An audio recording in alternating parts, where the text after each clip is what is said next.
A vitória de Israel na Guerra dos 6 Dias foi uma genialidade militar ou poderia ter sido um milagre profetizado nos segredos milenares da Bíblia.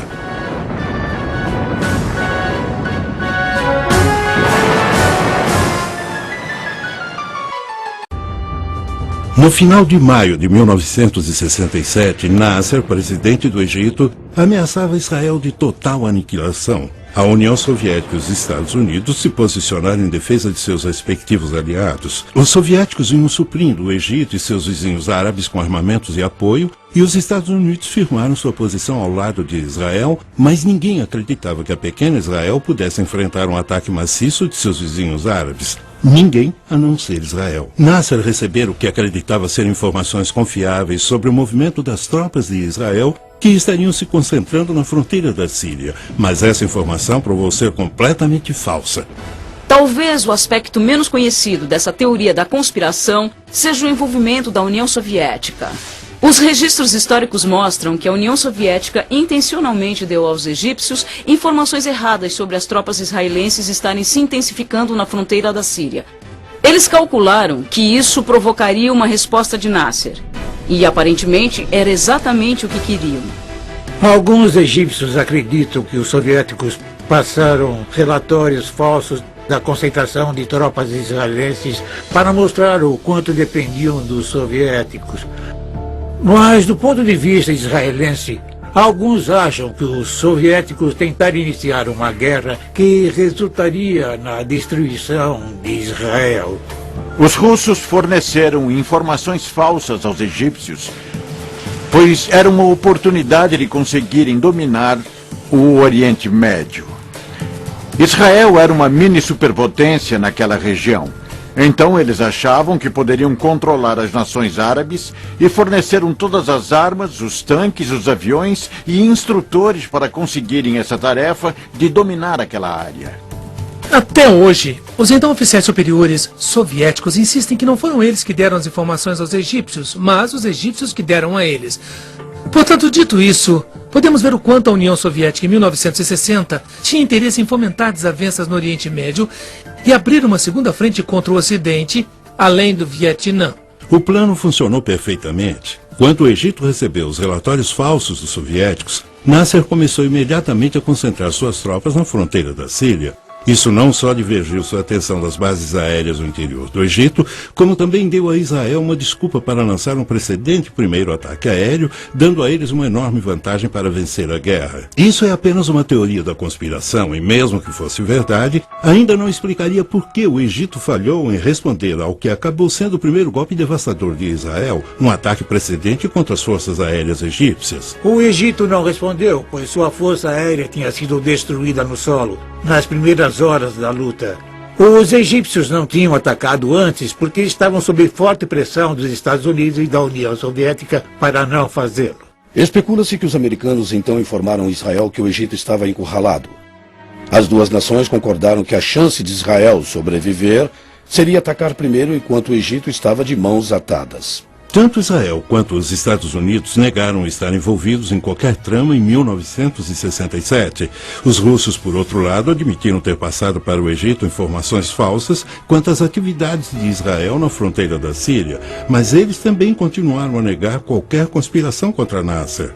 Talvez nunca venhamos a saber ao certo se houveram acordos secretos que contribuíram para a derrota dos árabes na Guerra dos 6 Dias. Mas mesmo que houvesse alguma verdade nessas teorias, não explicaria os vários outros eventos misteriosos que aconteceram no decorrer da guerra, como no dia em que os israelenses começaram sua invasão por terra da fortificada Península do Sinai. O milagre é que Israel tinha 260 mil soldados em sua fronteira contra 600 mil soldados árabes prontos para atacar. E as chances favoreciam os árabes, é claro. Todos achavam que se houvesse guerra, Israel certamente perderia. Quando os tanques israelenses entraram na Península do Sinai, os egípcios pareciam estar dando vantagem a eles. Por exemplo, há registros de tanques egípcios fugirem sem serem atingidos e sem disparar.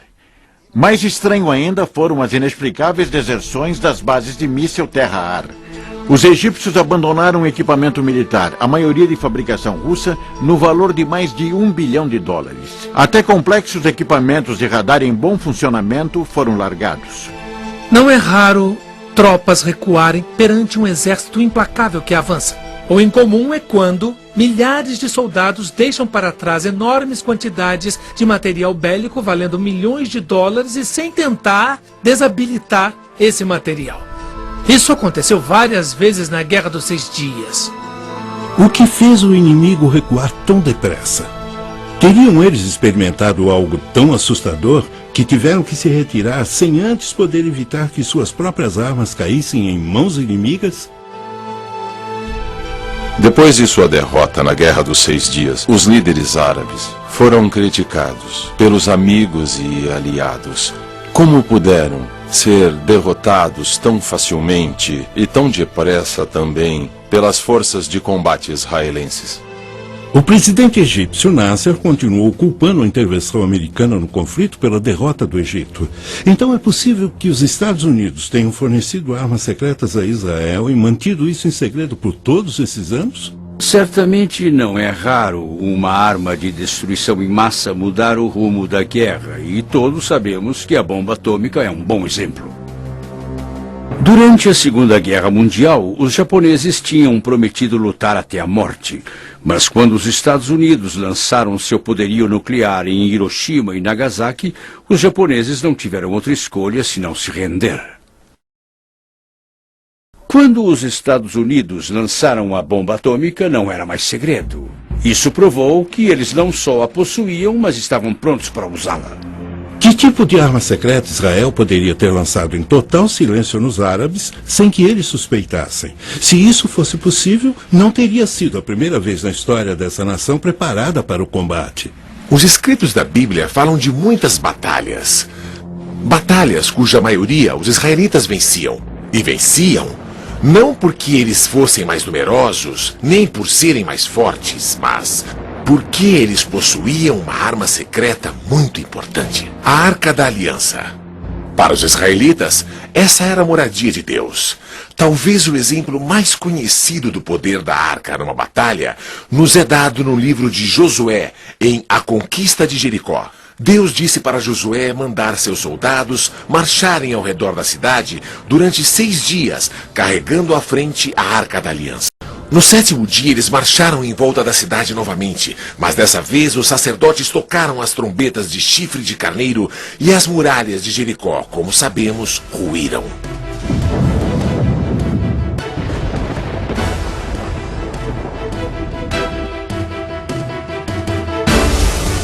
A Arca da Aliança foi perdida há milhares de anos, então não tem como ela ter tomado parte na vitória. Mas eu acho que havia uma arma secreta, provavelmente fornecida pelos Estados Unidos. Os americanos devem ter passado informação da inteligência aos israelenses, mas negam terem feito alguma coisa além disso. As alegações sobre arma secreta eram totalmente infundadas. Embora os árabes dissessem que Israel tinha armas secretas que acabaram por decidir a guerra, eles não tinham armas nucleares atômicas secretas de larga escala. No entanto, utilizou armas inovadoras antissecretas em seus ataques. Na Batalha de Jerusalém, por exemplo, os bunkers israelenses que estavam de frente para os jordanianos tinham mísseis superfície secretos. E assim que os jordanianos começaram a bombardear o oeste de Jerusalém israelense, esses mísseis conseguiram arrasar, em questão de minutos, os bunkers jordanianos. Se as teorias da conspiração não podem explicar a surpreendente vitória de Israel na Guerra dos 6 Dias e não havia nenhuma arma secreta, devemos procurar outra opção. Talvez tenha havido uma intervenção de outro tipo que levou o general Mordecai Rode a dar a seguinte explicação. Ele disse: quando nossa nação é encurralada, ela se ergue e revida em dobro. Esse espírito é a arma secreta do povo de Israel. A força e a coragem do povo israelita certamente tiveram muito a ver com a sua vitória milagrosa. Mas teria havido outra força atuando no conflito? Uma força sobrenatural? Seria possível que os grandes profetas do passado de Israel estavam para receber o que lhes é devido? E quem confirmaria essa intervenção milagrosa? Os israelitas ou os árabes? Por milhares de anos, o povo israelita foi espalhado pelas nações frequentemente mais hostis do mundo. No entanto, uma esperança e uma herança em comum o mantiveram unido, apesar da fé e a coragem do povo judeu terem sido testadas ao limite extremo e além. O ano que vem, em Jerusalém. Foi o laço comum que uniu geração após geração a duradoura esperança de retornarem à sua terra natal. Talvez por causa disso, o espírito coletivo e resoluto dos israelitas se endureceu como aço, tornando-os um dos guerreiros mais destemidos da terra. Isso explicaria como eles superaram os terríveis desafios para vencerem a Guerra dos 6 Dias? Talvez. Mas também pode ter havido outra explicação. Estou convencido de que houve intervenção divina na Guerra dos 6 Dias. Comparando os dois exércitos, o seu tamanho, o número de soldados e comparando também o impressionante maquinário, você vê que era impossível isso ter acontecido sem uma ajuda externa. Israel era uma nação contra um mar de estados árabes. Parecia que iríamos perder e deixar de ser uma nação entre nações. Quando vencemos, especialmente quando liberamos a cidade sagrada de Jerusalém, não tínhamos a menor dúvida que essa era mesmo uma guerra, uma vitória projetada por Deus. Vários acontecimentos da Guerra dos 6 Dias são muito difíceis de explicar. Parecem pertencer mais a um âmbito sobrenatural do que natural. Sempre pareciam estar atuando a favor de Israel. Um cabo feminino estava num jipe com o comandante do regimento de uma unidade de blindados quando viu imediatamente surgir um fogo imenso em seu caminho. O comandante não conseguia ver nada, e a moça, pensando que os óculos dele estivessem cobertos de areia, gritou para que ele desviasse para o lado. Ele se convenceu do perigo, pois conhecia a moça o bastante para confiar em seu julgamento, embora não visse nada no caminho. Mesmo assim, desviou para uma outra passagem que surgiu entre as dunas. A coluna de veículos atrás deles o seguiu. Apenas um jipe continuou no caminho original. De repente, houve uma terrível explosão e fogo. O jipe que continuou no caminho tinha entrado num campo minado dos egípcios. Esse seria apenas um exemplo fortuito das areias do deserto pregando peças na visão de alguém? Ou o cabo de fato teve uma visão que a avisou do perigo à frente? O mais importante é por que essa guerra estava repleta de tantos exemplos e acontecimentos inexplicáveis que agiram em favor de Israel.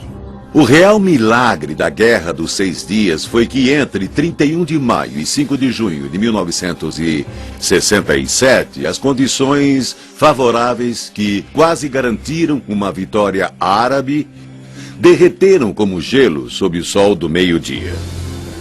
E Israel subitamente emergiu vitoriosa. Para a surpresa de todos, acho que o poderio ocidental e todo mundo ficou totalmente chocado com a vitória após ter examinado o mecanismo da vitória de Israel. Descobriram que houve vários milagres. Surgimento de soldados que não deveriam estar lá, aparições milagrosas, como descrito por homens como Gerson Salomão, do Monte do Templo, de soldados com uniformes brancos que afugentaram os sírios. Ele conta a história de como eles salvaram sua vida. E mais tarde, ninguém conseguiu explicar aqueles soldados com uniformes brancos. Israel é um milagre. E como Deus aparece nos campos de batalha e na história de 4.000 anos, é um milagre. Na batalha que levou à Guerra dos 6 Dias, na fronteira de Israel com a Síria, fui muito ferido durante uma batalha longa e muito difícil. Um tanque me atropelou, então eu fiquei estirado no chão, quase morto. Eu só tinha minutos de vida. Centenas de soldados sírios vieram das montanhas e me cercaram. Nos meus últimos instantes de vida, pude ouvi-los carregando as armas para me matar. De repente, quando estavam prontos para atirar, deram as costas e voltaram rápido para as montanhas. No mesmo instante, eu vi uma luz imensa me cobrir de todos os lados e ouvi a voz de Deus falando com o meu coração. Você não vai morrer aqui, Salomão. Então seja forte, eu estou com você. Poucos instantes depois, os soldados israelenses me levaram para o hospital. Um fato inusitado ocorreu poucas semanas depois. Observadores das Nações Unidas, que acompanharam a batalha entre os sírios e a minha unidade, vieram me encorajar e disseram: nós perguntamos aos oficiais árabes que comandaram a batalha contra a sua unidade por que não atiraram no oficial israelense quando tiveram a chance, e eles responderam: não pudemos matá-lo porque quando estávamos prontos para atirar, de repente apareceram milhares de anjos. Nós os vimos com os nossos próprios olhos, e a única coisa que podíamos fazer era nos virar e correr rápido de volta para as montanhas. O Deus dos judeus queria esse soldado israelense vivo. Outro grande milagre aconteceu no Sinai, quando um soldado israelense que tinha perdido a sua unidade e estava sozinho, de repente viu uma unidade militar de milhares de egípcios. Eram milhares de egípcios. Quando eles o viram, ergueram as mãos e, de mãos erguidas, andaram até ele, prontos para serem aprisionados. Ele ficou surpreso, não acreditava no que via, mas os levou como prisioneiros. Eles os seguiram até a unidade principal da qual ele havia se perdido. Ao chegar à unidade, sua unidade ficou chocada. Eles não podiam acreditar. Um soldado israelense sozinho, levando atrás de si milhares de soldados egípcios de mãos erguidas, prontos para serem presos. Então eles levaram os soldados presos e depois interrogaram os oficiais egípcios. O que houve? Como se renderam a um soldado israelense? E eles responderam: ele não estava sozinho. Junto dele haviam milhares e milhares de anjos, com armas em suas mãos, prontos para atirar.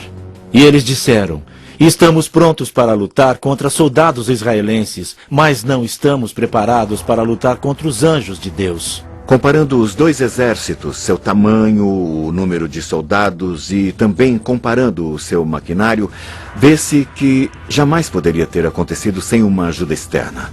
Se olharmos as Escrituras, nós vemos que Elias também esteve rodeado pelo inimigo a um dado momento. Seu servo disse: o que vamos fazer? Ele disse: Senhor, abra os olhos dele. De repente seus olhos se abriram para os seres sobrenaturais. E o mesmo é verdade nessa guerra. A história nos diz que os egípcios estavam subindo para a fronteira do sul de Israel quando uma mão de repente saiu do céu. Então eles ficaram com muito medo e fugiram. E essa história foi contada pelos egípcios, que disseram que algo sobrenatural havia acontecido. Essas não são apenas histórias místicas de livros. Isso é realidade na vida de Israel. Teria sido isso que o Senhor tinha em mente quando disse ao povo judeu em Levítico 26, versículos 7 e 8? Perseguireis os vossos inimigos, que cairão à espada diante de vós. 5 de vós perseguirão 100, e 100 dos vossos perseguirão 10.000. Tal ocorrência deixaria pouca dúvida quanto a quem era o seu protetor. Desde 1948, Jerusalém, o centro da fé judaica e sagrada para o cristianismo e o islã, tem sido uma cidade dividida. Israel controlava a metade ocidental da cidade e a Jordânia retinha o controle da metade oriental, que era a cidade antiga. Em 5, 6 e 7 de junho, houve uma briga ferrenha à volta toda do flanco oriental da cidade antiga. Mas na manhã do dia 7 de junho, o terceiro dia da guerra, as armas dos jordanianos se calaram. O general Uzi Narquis, da Força de Defesa Israelense, liderava o ataque. Ele conta que no quarto dia, uma calma sinistra pairou sobre a cidade. No início, ele chegou a pensar que fosse uma armadilha, mas os batedores confirmaram que a cidade estava vazia. Os jordanianos tinham saído na noite anterior, deixando todo o equipamento, e os israelenses, sem sequer atirar, entraram na cidade. Tomaram o monte do templo e alcançaram o muro ocidental. Quando os soldados israelenses entraram na antiga cidade de Jerusalém, não conseguiram acreditar no que viam. Lá perante eles estava o Muro das Lamentações, a única parede restante do segundo antigo templo que tinha sobrevivido à história da castigada região. Em 1948, os árabes tinham lacrado a antiga cidade e os judeus foram impedidos de entrar nesse lugar, o lugar mais importante do mundo para esse povo. Ali eles podiam agradecer e orar para o Deus que havia cuidado deles por milhares de anos. Nem todos os soldados israelenses acreditavam nisso. Alguns tinham pouco ou nenhuma convicção religiosa. Mas mesmo os incrédulos perceberam que algo importante havia ocorrido. Havia um significado especial na conquista milagrosa desses grandes trechos de terra, a mesma terra que os antigos escritos prometeram aos descendentes de Abraão? E a profecia da Bíblia teria sido cumprida quando Israel tomou posse de Jerusalém? O aspecto mais importante da Guerra dos 6 Dias foi o fato de Jerusalém ter sido unificada. Jerusalém tinha sido arrasada 20 vezes, mas nunca tinha sido dividida até 1948. E muitos dos profetas falaram sobre a unificação de Jerusalém que aconteceu na Guerra dos 6 Dias. A importância da recuperação de boa parte da terra prometida na Guerra dos 6 Dias é a realização de antigas profecias da Bíblia. Os escritos contam que os judeus seriam espalhados pelo mundo em 3 ocasiões diferentes. Também previram que a cada vez os judeus voltariam para Jerusalém. 2 das 3 voltas foram em tempos bíblicos. A terceira ocasião é a mais significativa e começou com a retomada de Jerusalém na Guerra dos 6 Dias. Muitos estudiosos da Bíblia acreditam que a entrada em Jerusalém em 11 de junho marcou o início do final dos tempos na Terra. A profecia da Bíblia, final dos tempos, se refere ao período de desastres cataclísmicos naturais, fome e guerra que iriam preceder o fim do mundo. Esses eventos, então, levarão a um conflito final, a uma batalha pavorosa, o Armagedon. O presente retorno de Israel seria o começo da derradeira e última reunião dos judeus em Jerusalém? Seria mais um elo da grande cadeia de eventos que prepararam o caminho para o final dos tempos? Para muitos, a preocupação mais imediata é o efeito que o contínuo conflito no Oriente Médio está tendo nas nações do mundo, especialmente a Rússia. Eventos recentes indicam que o adormecido gigante da Guerra Fria foi acordado e está claramente disputando uma posição de autoridade hoje no Oriente Médio. Quando a Guerra Fria terminou e o bloco soviético se fragmentou, não demorou muito para que a sua influência no Oriente Médio retrocedesse. Então, no início de 1990, a Rússia decidiu retomar sua tradicional posição no Oriente Médio, buscando uma política independente. Isso, às vezes, envolve apoiar regimes tidos pela América como perigosos. Ou seja, os aliados da Rússia na região se tornaram inimigos da América. Em anos recentes, as tentativas de se levar paz duradoura ao Oriente Médio têm continuado, mas sim do que não, elas desabam sob o peso do antigo conflito. Por outro lado, estudiosos da Bíblia argumentam que cada vez mais as antigas profecias relativas a Israel estão sendo cumpridas.